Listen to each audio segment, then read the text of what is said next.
Assalamualaikum warahmatullahi wabarakatuh. Perkenalkan, nama saya Rikro Sogeri dari kelas 12 IPA 5. Di sini saya akan menjelaskan tentang materi rangkaian arus listrik bolak-balik.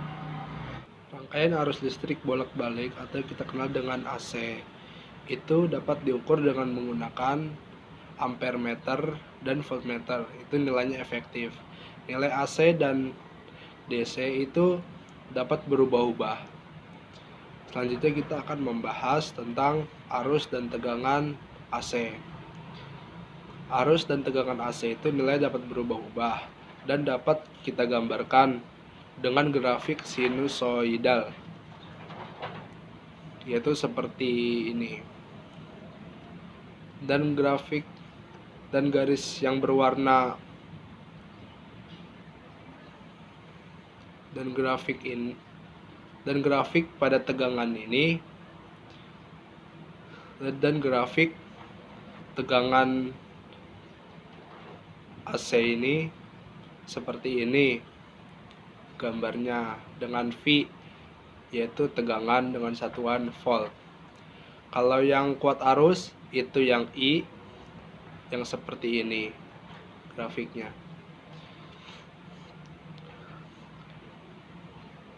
Nah, V itu merupakan tegangan dengan satuan volt, I itu merupakan kuat arus dengan satuan ampere.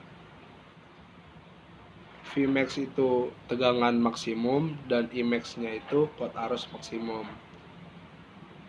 Dan persamaan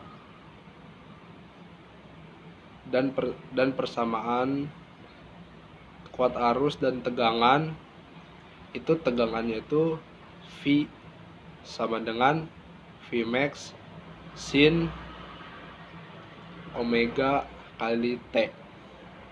Kalau yang kuat arus itu I sama dengan Imax sin omega kali T. Omega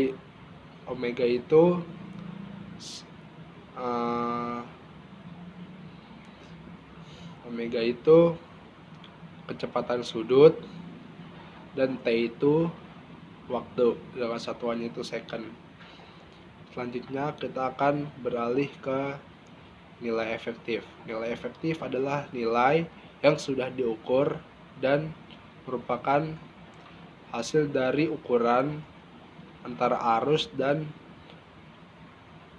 tegangan AC.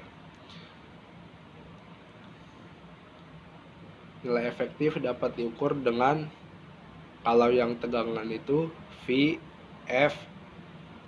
efektif sama dengan V maksimum per akar 2. Kalau yang kuat arus itu I efektif sama dengan I maksimum per akar 2. Selanjutnya kita akan beralih ke rangkaian RLC. Yang pertama itu rangkaian resistor murni atau resesif. Itu seperti ini. Garis yang berwarna kuning itu kuat arus dan yang berwarna biru itu tegangan.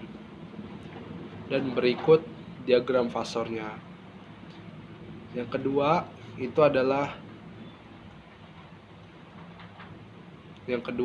itu adalah rangkaian induktor murni atau induktif. Seperti yang tadi, garis yang berwarna kuning itu kuat arus dan garis yang berwarna biru itu tegangan. Selanjutnya yang ketiga itu, yang terakhir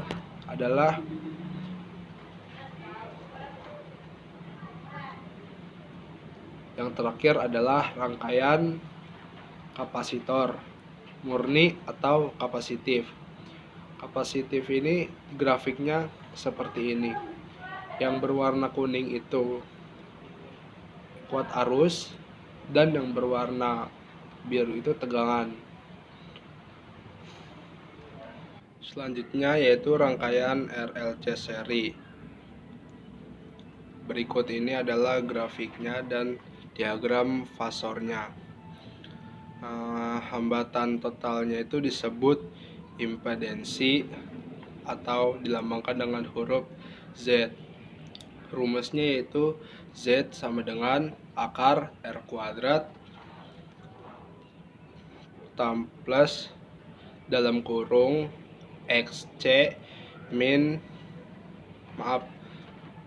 rumus impedensi itu Z sama dengan akar R kuadrat plus XL min XC tutup kurung kuadrat, Z nya itu impedensi, R nya itu hambatan.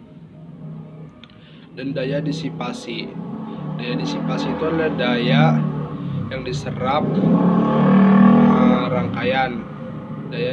rangkaian. Itu P nya itu rumusnya V efektif kali I efektif kali cos theta. P nya itu sama dengan daya dengan satuan watt. Berikut adalah grafiknya. Itu rumusnya itu grafiknya cos theta sama dengan pi kali Z. Z nya itu impedensi. Selanjutnya itu adalah rangkaian RLC. Jika XL lebih besar dari XC itu rangkaiannya itu bersifat induktif. Jika XC itu lebih besar dari XL itu rangkaiannya bersifat kapasitif. Dan jika XL nya itu sama dengan XC maka rangkaian tersebut bersifat resesif.